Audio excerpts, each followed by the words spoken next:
Hey guys, this is Spoony Bard with a dollar store show and tell.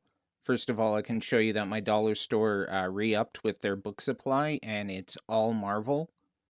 The first group of books here I singled out are all by Jonathan Hickman. If you haven't read any of his Marvel stuff, at the very least, his Avengers New Avengers run is like an essential read. Not only is it one of the best Avengers stories of all time, but it might be one of the best stories in general that Marvel's ever published. It also ended with 2015 Secret War, which is, in my opinion, the last time Marvel was good.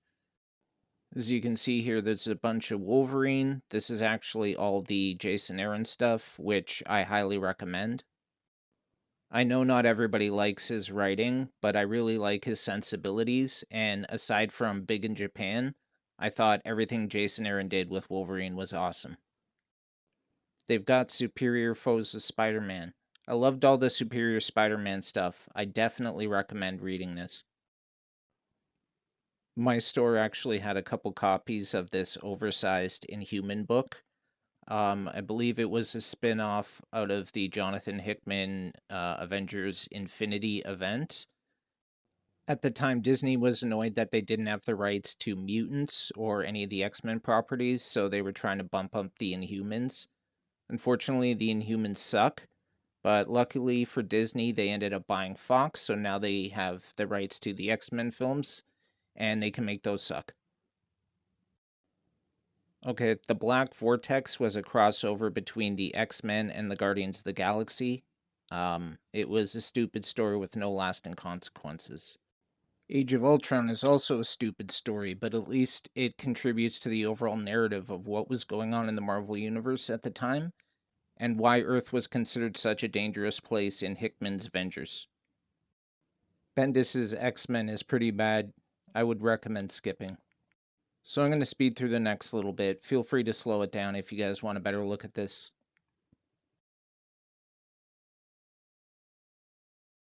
Brubaker's Secret Avengers was awesome. I recommend. Cable and X-Force and Mighty Avengers, both good reads.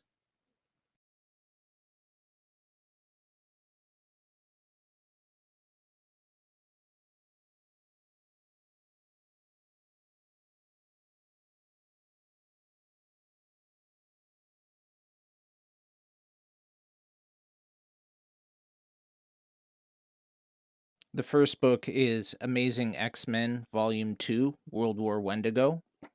This collects issues of Amazing X-Men number 7 through 12. Now, I haven't read this story yet, but I'm looking forward to it because most of the issues in here are written by Craig Kyle and Christopher Yost.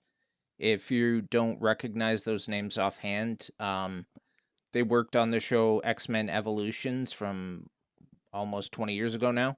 They created the character of X-23, Wolverine's clone, and they've done an awesome run on comics. As far as I know, starting when they took over the Academy X series in like 2004, 2005, their new X-Men run. This version of the team already had Iceman and Firestar, so they brought Spider-Man in and did a little Amazing Friends reunion. I believe Spider-Man was already a teacher at the school from the time period after Schism when Wolverine ran the X-Men school. You've got a great lineup of characters on the team. You got a classic villain in the Wendigo, and you even get a team up with Alpha Flight. This sounds like a fun time. The other book is Fear Itself, Uncanny X-Force, and The Deep. It's a companion book collecting two miniseries that were related to Fear Itself. Fear Itself was a really dumb event where it was basically a reason for Thor and Captain America to have a crossover. Basically, the Red Skull's daughter managed to summon some Thor-like hammers, and a bunch of villains got superpowered. The event itself was pretty forgettable. The best thing about it, I would say, was the Uncanny X-Men tie-in. What Kieran Gillen did at the time, he created a situation where basically Colossus became the new Juggernaut. So That was pretty badass. I think he actually went toe-to-toe with Red Hulk underwater during the Avengers vs. X-Men.